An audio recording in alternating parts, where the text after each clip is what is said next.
Nanti akan saya tunjukkan perbedaan rasa antara yang dicuci dan tidak dicuci ya teman-teman.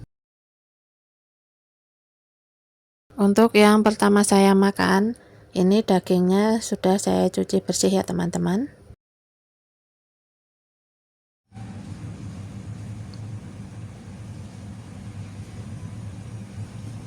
Bismillahirrahmanirrahim. Assalamualaikum warahmatullahi wabarakatuh. Hai semua, selamat datang di channel Idafa SF. Semoga semua dalam keadaan sehat dan dimudahkan jalan rezekinya. Amin. Beginilah penampakan tanaman lidah buaya yang kemarin masih berantakan. Dan tadi pagi saya pindah tanam ke pot yang lebih besar. Jadi semakin cantik ya teman-teman.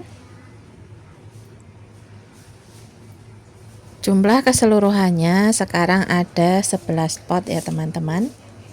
Dan untuk yang ukurannya lebih kecil atau pelepah-pelepah yang tidak terpakai, saya kumpulkan untuk besok dijadikan ekoenzim. Untuk sementara masih saya taruh di sini teman-teman, karena kan rencananya besok mau dititipkan ke tempat tetangga ya. Inilah nasib indukan lidah buaya yang saya punya teman-teman. Karena tanaman ini sudah sangat besar teman-teman, jadi tidak saya tanam ya. Akan saya manfaatkan untuk dijadikan minuman saja. Yang saya ambil hanya pelepah yang besar saja ya teman-teman. Untuk ujung pelepah yang kecil dan juga nanti kan ada sampah buangannya ya, akan saya jadikan pupuk. Tanaman lidah buaya ini sangat kaya manfaat teman-teman. Dan untuk ulasan manfaatnya bisa dilihat di video yang terdahulu yang judulnya membuat minuman segar dari tanaman yang getahnya beracun. Selain kaya manfaat untuk dikonsumsi, lidah buaya ini juga bisa untuk tanaman ya teman-teman. Bisa sebagai pupuk dan juga sebagai pestisida nabati. Jika menggunakan pestisida dari lidah buaya, kita tidak perlu menggunakan perekat lagi, karena lidah buaya bisa dijadikan untuk perekat pestisida. Karena ini alami, jadi kekuatannya tidak sekuat perekat yang pabrikan ya teman-teman. Kalau terkena semprotan air atau air hujan, ya jadinya cepat luntur ya. Untuk contoh praktek penggunaan lidah buaya sebagai pestisida dan juga perekat, teman-teman bisa mencari di video-video terdahulu yang sudah saya buat ya teman-teman. Jadi tidak ada ruginya jika kita banyak menanam tanaman lidah buaya.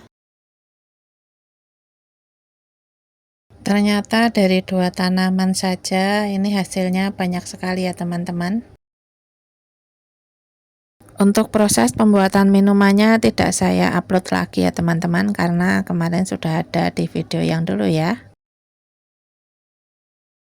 Intinya setelah diambil pelepahnya yang besar ini, nanti direndam dengan air semalaman.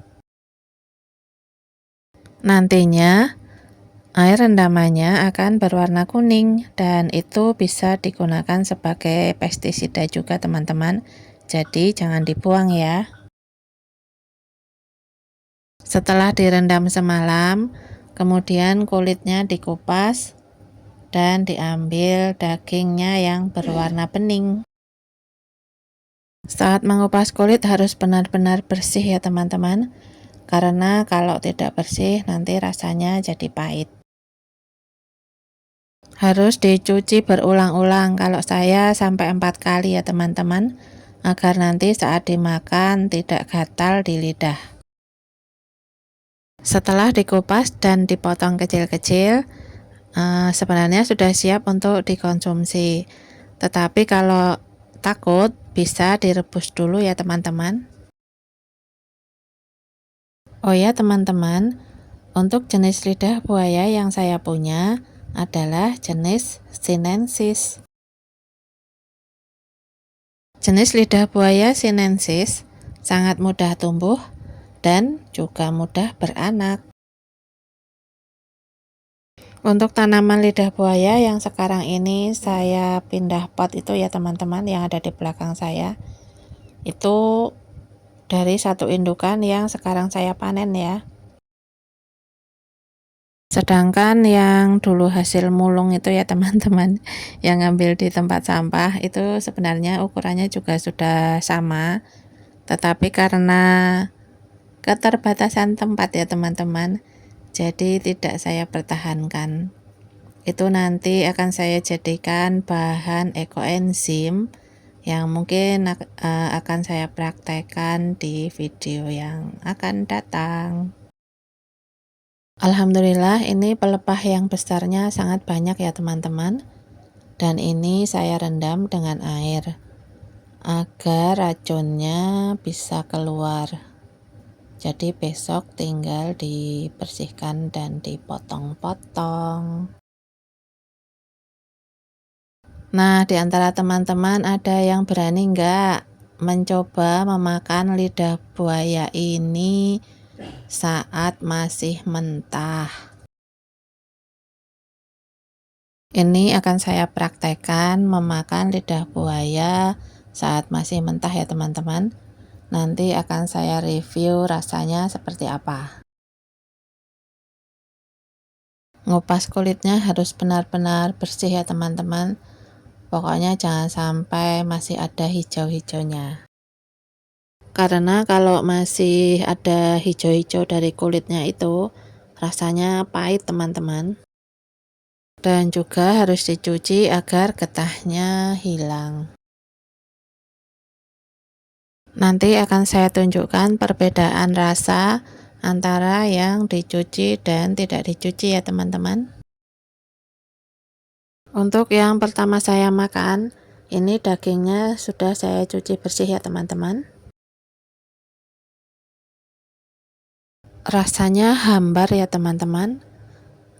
Ada sedikit rasa asam, tetapi sangat tipis. Ini lendirnya masih banyak sekali teman-teman. Ada kemungkinan karena belum direndam ya. Ini masih sama potongan yang tadi dan ini masih saya cuci ya.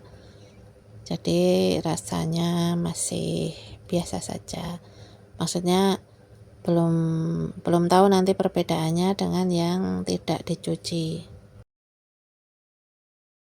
Kira-kira teman-teman berani nggak mencoba makanan seperti ini? Ini sebenarnya biasa saja ya teman-teman, nggak terlalu ekstrim.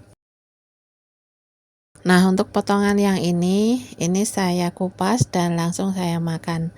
Dan ternyata rasanya pahit teman-teman karena masih ada getahnya. Jadi saya cuci ini ya.